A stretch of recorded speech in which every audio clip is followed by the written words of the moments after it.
Jangan dikira menonton pornografi tidak ada pengaruhnya terhadap kesehatan Anda. Ternyata keseringan menonton pornografi bisa merusak bagian otak. Bahayanya bahkan lebih ganas daripada kita mengkonsumsi narkoba. Menurut ahli bedah saraf dari Amerika Serikat, Donald L. Hilton MD, kecanduan ini mengakibatkan otak bagian tengah depan, yang disebut ventral tegmental area secara fisik mengecil.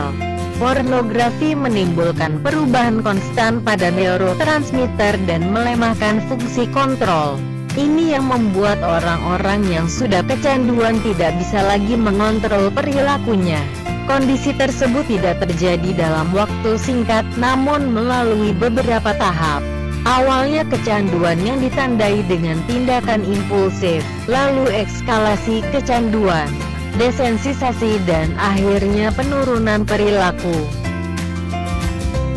Secara spesifik, 5 bagian otak yang rusak karena pengaruh pornografi adalah nukleus accumbens, orbitofrontal, insula hippocampus,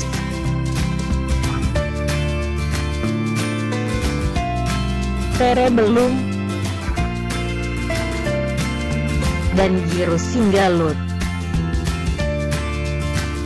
Otak yang kecanduan pornografi juga mempengaruhi rusaknya sistem kerja 4 jenis hormon.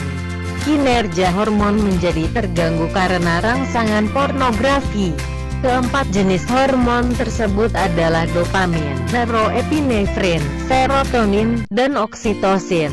Keempat jenis hormon ini jika bekerja secara normal akan menguntungkan kita. Pornografi membuat keempat hormon ini keluar secara berlebihan dan terus-menerus. Hormon yang pertama adalah dopamin. Dopamin diproduksi oleh bagian otak nukleus accumbens. Pada saat seorang menonton film porno, dopamin yang ada dalam nukleus accumbens segera diproduksi. Dopamin bekerja untuk menimbulkan sensasi puas, senang, lega, gembira dalam dada. Namun dopamin juga bekerja menuntut peningkatan level kenikmatan. Contoh dalam kasus pornografi, misalkan seorang remaja pertama kali merasa senang bisa melihat gambar seksi. Berikutnya dopamin akan menuntut peningkatan kepuasan. Remaja tadi menjadi rasa ingin mengulang dan menambah. Dia ganti gambar dan suara, terus gambar, suara dan gerak, kemudian lagi dan lagi. Bahkan sampai ke level ingin berhubungan badan sungguhan, seperti orang bermain game. Ia akan merasa puas jika berhasil naik ke level permainan berikutnya. Kedua adalah hormon norepinefrin. Hormon epinefrin sebenarnya bekerja untuk memantik ide-ide kreatif. Misalkan seorang pebisnis sejati otaknya dipenuhi dengan pikiran, peluang dan keuntungan. Melihat sebuah kejadian dia akan berpikir tentang peluang usaha yang bisa dijadikan ladang uang. Instingnya dalam hal bisnis tajam. Sayangnya jika hormon ini sudah dikendalikan oleh pornografi, otak pecandu pornografi juga akan selalu dipenuhi dengan yang namanya pornografi dan seksualitas. Apabila ia melihat gambar yang merangsang sedikit saja, otak akan berpikir kreatif untuk berlaku menyimpang. Otaknya gampang ngeres. Kalau ada perempuan yang memakai baju terbuka, mungkin orang normal hanya akan berkata, wanita itu sungguh menggoda. Namun bagi orang yang sudah kecanduan pornografi akan berpikir, bagaimana ya rasanya berzina dengan dia.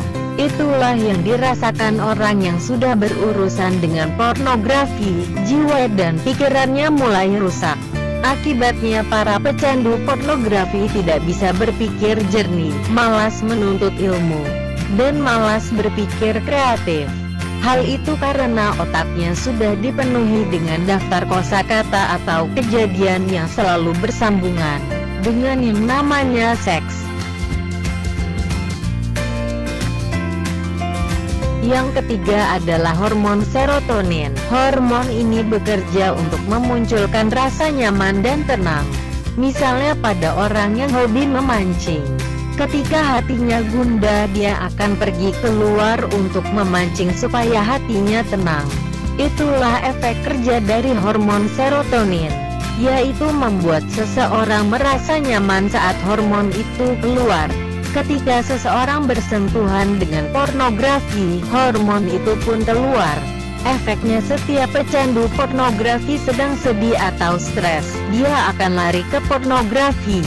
Karena itu yang membuatnya tenteram.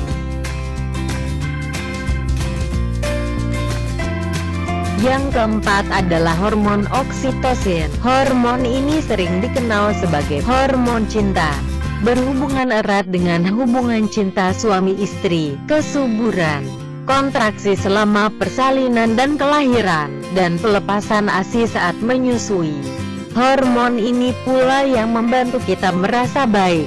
Dengan itu memicu perasaan dan perilaku untuk ingin memelihara. Itulah sistem kerja hormon oksitosin.